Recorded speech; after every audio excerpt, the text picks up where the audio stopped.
Hello and welcome back to another Theory Thursday. Today we are looking at how to build arrangements, or at least how to start thinking about how to build your own arrangements. I've got 3 steps here, and they're not split up in like this is an hour of work, this is an hour of work, this is an hour of work. No, it's just 3 sections, and it's a lifetime skill, right? Building arrangements for yourself, solo guitar arrangements. They're a special case. It's because we only have 4 fingers to work with. It's not like piano where you can grab your bass note and play whatever you want and then pick a chord here. And we have such limited capacity, and it makes it so interesting to what we can actually come up with. It's fascinating that we even have the capabilities to do this. It's a chordal instrument and a melodic instrument, right?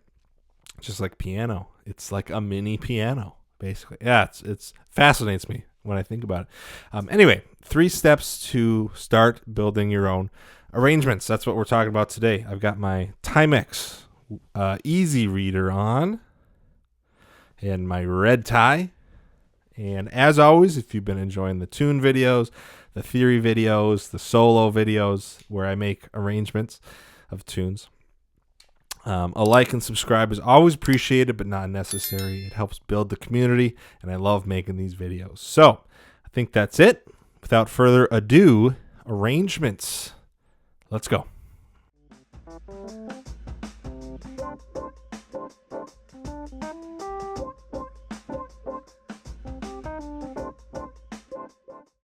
Okay, you see I've got my guitar here. I'm going to put up a chart of what I'm looking at right over here on my music stand. It's a nursery rhyme that hopefully everybody knows, the Itsy Bitsy Spider. Okay, I wanted to do something simple here. Okay, the first step to building your own solo guitar arrangement is, well, let's define it first. What are we talking about in solo guitar? Every piece of music that we've got here is divided up into 3 things. There's melody, there's harmony, and there's rhythm. Now, rhythm encompasses everything, so that's always overarching. So I'm going to set that aside. You always have to think about rhythm, whether you're playing melody or harmony. The rhythm is the feel of the song, the tempo, and the beat, and yeah. So let's break out the other 2, melody and harmony. Melody is usually the one-line piece of music that you are humming and whistling, and it gets stuck in your head for days and days and days. That's the melody. When we talk about pop music, it's whatever the lead singer is singing. That's usually the melody. And the harmony is everything behind that. It's all the chords that are happening to make the melody sound the way it does. And there's a lot that they feed off each other, and one influences the other and vice versa. For example, if we had a melody that was E, F sharp, G, like that's it. That just sounds plain and normal, right? Now, depending on what we put behind it, it can sound sad, it can sound happy. For example,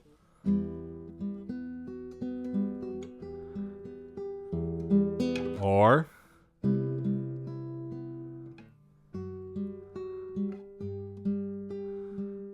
right, that's a resolution.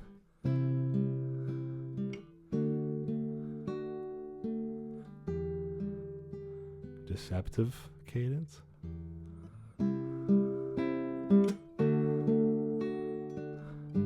Let's change up the rhythm.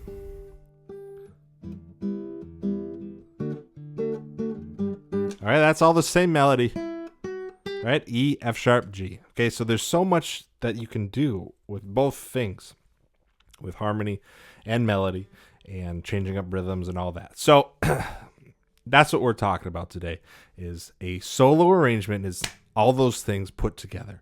So when you see a band with 3-4 people, everyone's got their part to play, right? A singer is just focusing on the melody. A guitar player is just focusing on the chords or whatever. So the point of a solo guitar arrangement is you're putting all of that into one thing. So you can hear the melody and the chords behind it together on one instrument. Okay, so that's a solo arrangement. So let's get into how we start building something like this. The very first step is to learn the song. You say, John, isn't that what we're trying to do here? No. Learn the melody. Excuse me.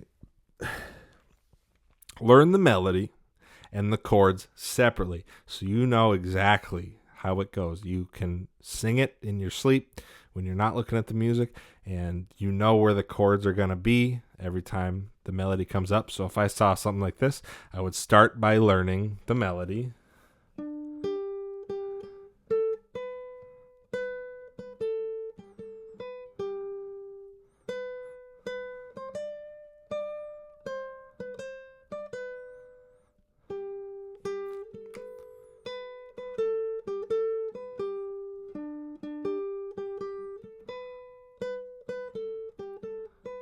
Okay, there's the melody. We all know that.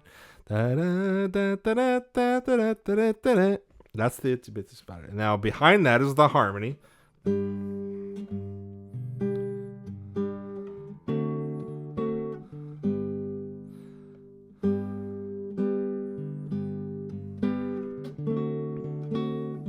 Now this is a really easy song because it's just two chords.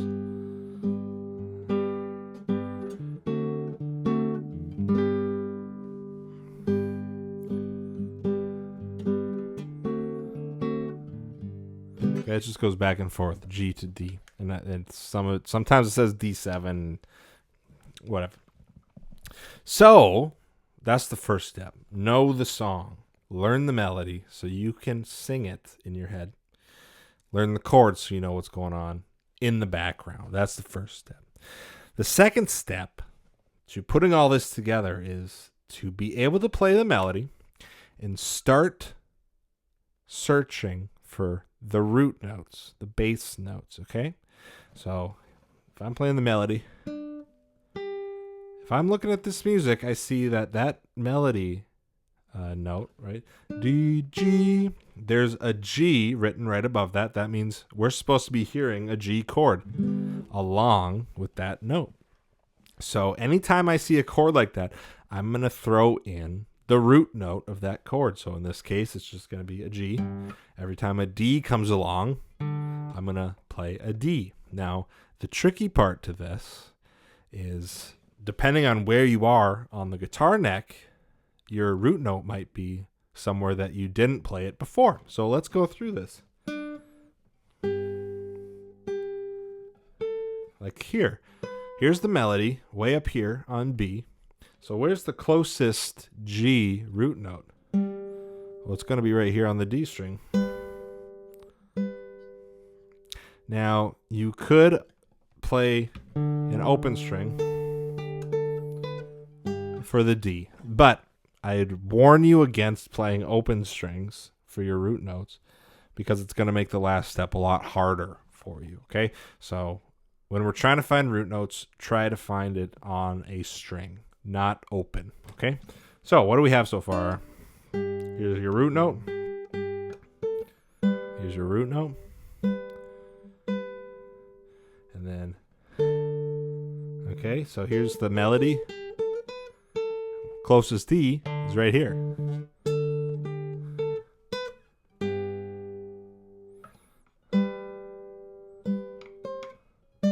All right, here's your G way up here.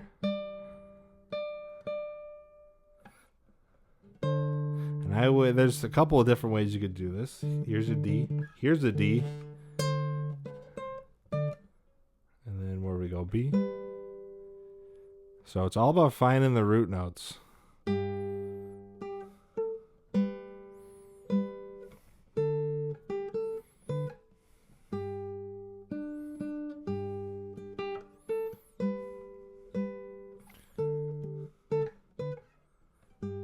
Okay, so that's the second step. Play the melody and Get the root notes where the chords line up.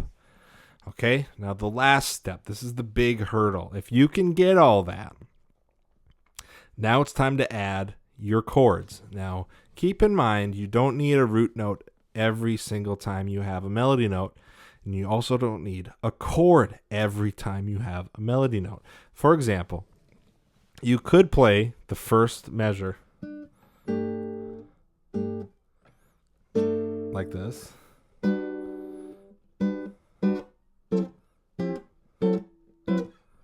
Okay, that's a little staccato, it's a little rigid.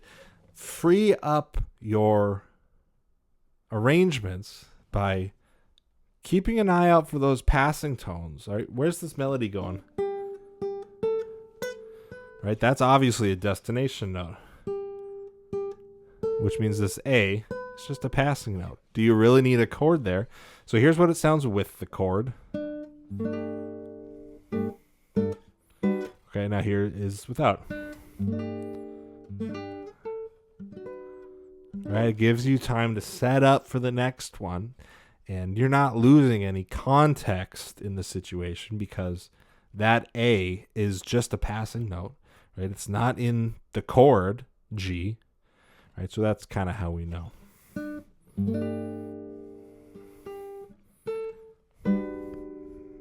Right? This is why you find these root notes, because here's your G, the D shape. And I'm playing a major 7, but okay, here's your root, D.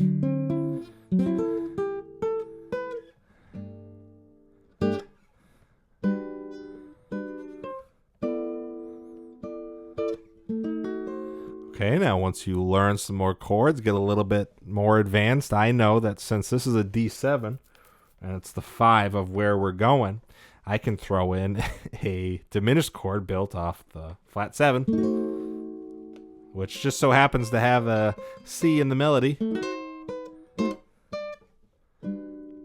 Right?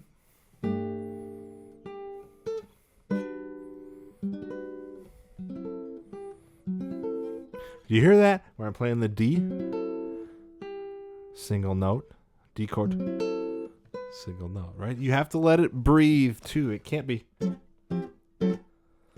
right? Give it some expression.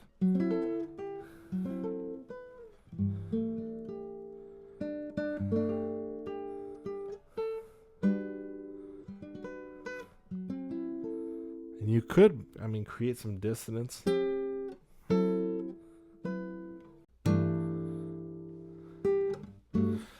Hello, sorry about that. My video cut off because I ran out of memory right before I hit the final chord. So there you go. It was just funny. It was like fate. I was like, didn't want me to finish the song. Anyway, that's it. Let me put this down. So I should have said this before. So it's Itsy Bitsy Spider. It's a nursery rhyme. It's in the public domain. The music is. This, however, I got from makingmusicfun.net. It's a great website for nursery rhymes, beginner tunes. You can find sheet music like this for a lot of tunes. It's free to download. So that's where I got this, makingmusicfun.net. So you can go and find it yourself. And if this is the beginning of your journey of creating arrangements, nursery rhymes are a great place to start because usually you know the tunes already. You can hum them in your head. So then it's just a matter of translating it to the guitar, finding your bass notes, and then the chords. So let's go over this one more time. Step 1, learn the song. Learn the melody and the chords separately. So you know the song well enough, you can sing the melody. And you know the chords well enough, you know what's going on in the background while the melody's going on. That's the first step. Second step, play the melody and find your bass notes while you're playing the melody. And again, you shouldn't use open strings as your bass notes because if you have a melody note, like we were playing that B up on the 7th fret, if you needed to play a D there and you were using the open string, you can't go create a D on the, in the first form and then stretch your pinky 7 frets. You just can't do that. So find bass notes on your strings, not open strings, because that'll just give you a lot more options to build chords from. And then your third step, of course, is building your chords. You found your bass note, which means you can build a chord from that bass note to wherever your melody note is. Okay, so those are your 3 steps. I think that's enough information for today, obviously, because my camera stopped. So I think that's a sign we need to be done. Hopefully you learned something. That's how to start thinking about creating solo arrangements. And we'll see you for the next one.